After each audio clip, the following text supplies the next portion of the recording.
Paano nga ba mga kadaba ini-edit ang mga ganitong video mga kadaba? So bali ang tawag ko dito mga kadaba, Magic Mags. So yun ang pinangalan ko dito sa content na to mga kadaba. Pues kung gusto nyong matuto mga kadaba kung paano ko ginawa yan, tara sundan mo lang ako mga kadaba sa may CapCut. So ito na mga kadaba yung tutorial kung paano ko ba ginawa mga kadaba ang pag-magic ng baso sa may kamay mga kadaba. Yung pag-ihip mo biglang may lumabas na baso. And then tapos nawala siya. So ganitong mga actingin lang mga kadaba yung ginawa ko mga kadaba. So sundan nyo lang to yung video na to mga kadaba para matuto kayo mag-magic ng baso. So ganito lang yung mga kadaba yung actingan na ginawa ko. Kaya na ang bahala mga kadaba kung ano actingan ang gusto nyo. So una mga kadaba ang gagawin natin, kailangan muna natin mga kadaba maglinis ng mga sobra-sobra dyan. So dito tayo linis. Tanggalin natin itong mga kadaba, itong mga sobra-sobra na itong mga kadaba na mga hindi kailangan. I-delete lang yan mga kadaba. Ayan. Then pag na-delete na siyempre mga kadaba, dito na tayo maglagay ng baso. So dito tayo sa punto kung saan nag-iihip si kadaba nyo. Dito kunwari, yan dito. So kailangan natin dito mga kadaba mag-overlay. Ayan. Add overlay tayo mga kadaba, and then i-click natin mga kadaba yung photo mga kadaba. Siyempre kailangan yung mga kadaba. And then ito na mga kadaba yung photo na yun mga kadaba na may baso mga kadaba. Siyempre ang gagawin natin dyan mga kadaba, add muna natin yan siyempre mga kadaba. Di siyempre mga kadaba may kulay itim. Ang gagawin natin dyan mga kadaba, tanggalin natin yung itim ngayon mga kadaba. Kailangan natin yung mga kadaba hanapin si remove BG. And then, kailangan natin yung mga kadaba, i-click si chroma key. Ayan. Tapos, i-adjust natin mga kadaba yung intensity ng mga kadaba. Ito yung intensity niya mga kadaba. Oh. Nagbabago-bago yung kulay niya mga kadaba. So, bahala na kayo kung ilang adjustan ang gusto niyo mga kadaba. Kasi ako mga kadaba yung ginawa ko, ganito lang. So, ngayon, pag okay na siya mga kadaba, i-check nyo lang, and then kailangan natin ito pahabain. Ilong press nyo lang ito mga kadaba o i-touch mo lang para mag-highlight na yung puti. Tapos kailangan dyan mga kadaba hatakin ito, pahabain nyo lang. Tapos pag okay na siya mga kadaba, ang gagawin natin dyan mga kadaba, dito tayo sa may gilid. Ayan, o. Paliitin nyo muna mga kadaba yung baso. Ayan. Siyempre papaliitin mo yan mga kadaba. Ayan. Yung sakto lang siya doon sa may kamay. Tapos itatapat natin yung mga kadaba dito sa may kamay. Dito. Tapos ang gagawin natin dito mga kadaba, focus ka dyan sa may baso mga kadaba.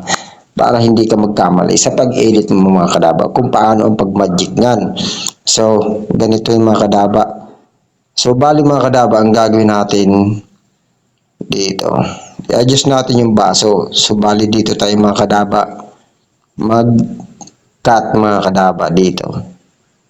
Dito tayo mag-cut. Yan. Kailangan natin i-split. And then pagkatapos, balik ka dito mga kadaba.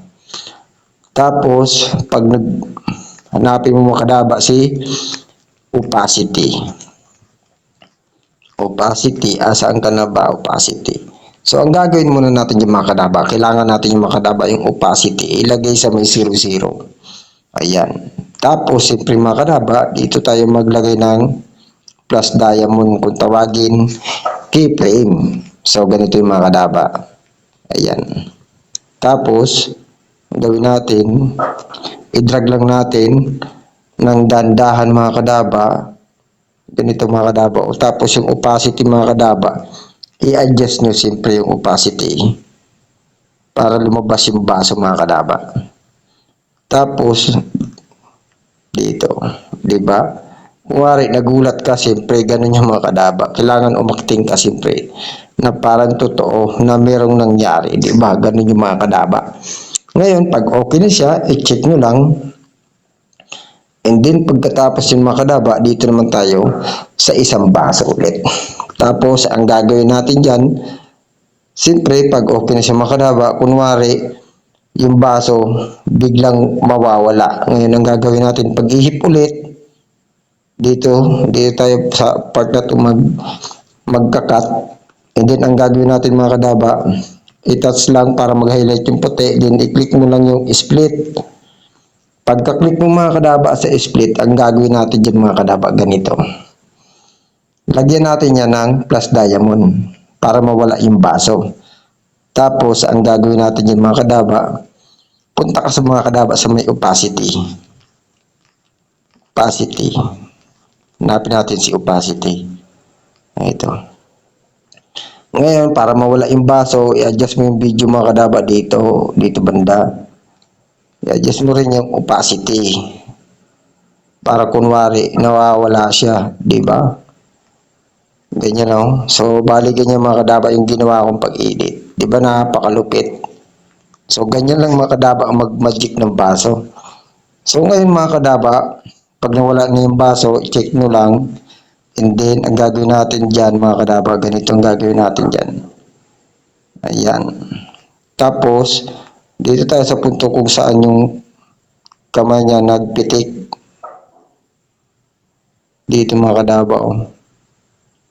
Yan, dito tayo maglagay. So, ang gagawin natin mga kadaba, ganito.